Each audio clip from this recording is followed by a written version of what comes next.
against Novak. He was putting very aggressive returns into play against you.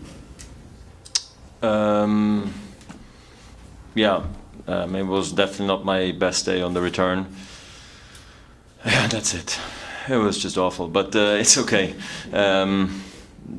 You know, I mean, he served well, whatever, but you know, missing every second serve on the forehand side, I don't know what that was about. But look, I don't even want to look for reasons why it happened. I just think it did, and Novak totally deserved to win today. This was not good enough, and it's okay. It's a good week, but I'm happy it's over. I need to rest, so it's all good.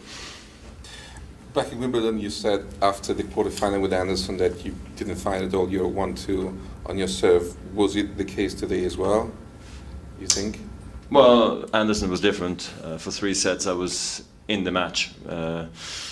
And I mean, it wasn't like I was getting ace left, right and center against Novak. Today it was just about being on the ball and missing. So it was like even a worse of a feeling, to be honest. I just think my feet were not moving probably at the end of the day. And maybe the late finishes from the last couple of days, you know, had something to do with it, you know. So, no, I mean, look, it's a bit frustrating, but I guess these matches just unfortunately happen sometimes. And then Novak, you know, he's a great champion, and this is what this should be about. This press conference about me missing second serve returns, but him writing history. That's my opinion. We can go into whatever points you want, but I think that's what the headline should be about. This is an amazing accomplishment, and I hope he's extremely proud and extremely happy about this moment. Roger, just on that history, how do you put this in context of all the other things that guys have achieved in this generation? I mean, there's 3 of you who've won all 4 Grand Slams, but he's now the first one to win all 9 Masters. He was going with 8 too, and now he has 9. So where do you put this in terms of how tough that would be to do? And I mean, it's hard to tell, really. I think it's all these records that a player creates. You know, I think at the end you're gonna all judge it all together, bundle it up, and see like, okay, what was the coolest thing you ever did? And this might be it for Novak. Besides winning all the slams and all these other things he's done already, it's just it's something that the previous generation couldn't even aim for, because we had the Super 9s, okay, but it wasn't like a goal of anybody, because you had so many experts on different surfaces, and then all of a sudden things slowed down, everybody started to play from the baseline. Only then you could win all 4 almost, or you could only win all the Masters 1000s. But I think as generations will go by, more and more players will probably get a chance at doing something like this, but he is the very first one to do it, and I think it's extremely difficult to win Masters 1000, you know. These tournaments don't come easy.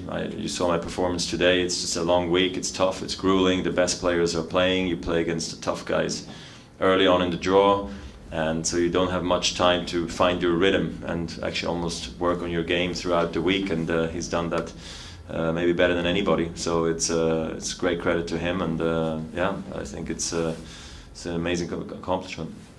The weather's been a challenge on tour for the last 3 weeks. Here, obviously, too, you were one of the few some that had to play 2 in one day. Do you feel that was only 2 days ago? Do you think that may have had some carryover into today as well?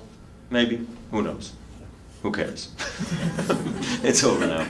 Yeah.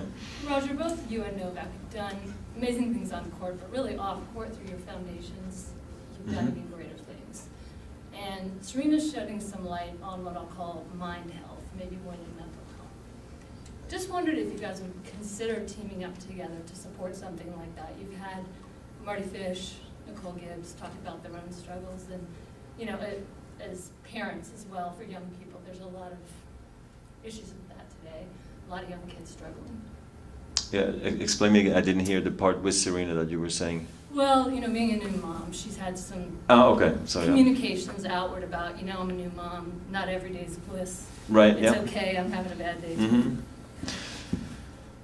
I mean, yes, I mean, look, I'm always happy to shed a light on these things. I'm always happy to support in any possible way I can for people who are struggling. You know, I do it through my foundation, but then of course I do it in a different way as well.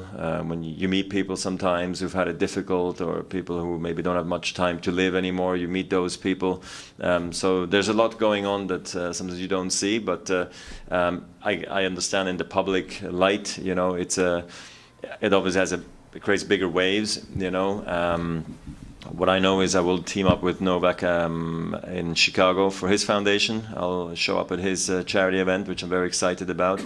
I think it's nice that when players get together and do things, especially for charity. I think we could even do more, but you know, we have a busy schedule. It's a lot going on in our lives, and a lot of people always tell you, don't forget you are a tennis player at the end of the day, and the last thing you want to do is come into the press conference and say like, well, I've been like really busy in charity, and that's maybe why I lost my match. People are gonna go, okay, you're okay, you know. So you just always have to balance it right, and but you know, it's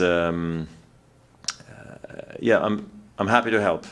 If ever down the stretch, I don't know, but probably for the time being, while I'm still a player, I probably will focus on, you know, helping other charities and my own. And then if it happens that this is the subject, sure, I'm happy to do it. Last one in English. Roger, you, Novak and Rafa have all won Grand Slams this year. Rafa and Novak split these two Masters events. So I'm just curious where you think, sort of, who's the favorite going to US Open, how you see the men's field shaping up in New York? Well, I said it at the beginning of the year, I think it's going to be a very exciting end to the season because everybody's going to probably be healthy or healthier again. So it's nice to see that Novak has come back and Milos is playing great tennis again. Stan seems solid again, same with Nishikori. These are all guys that, you know, we're missing a little bit for the last sort of 9 months or so. So that's going to be fun. I know I'm not the favorite. They are, Rafa and Novak, in my opinion. And I'm happy that my level, you know, is there. I just need to figure out my game, get used to different balls. It's always beautiful when you play with different balls here and there. So that's going to be just something I'm going to be working on, and I just got to come out with a lot of energy, you know, and then hopefully I also have a chance after 10 years to do something special again at the Open. So no, but I think it's going to be an interesting US Open. I don't know if it's going to be 16th seed for sure at the Australian Open, but it looks good. But I still think this US Open draw as well is going to be quite entertaining, and I can't wait for the US Open to come around. Thank you. All right.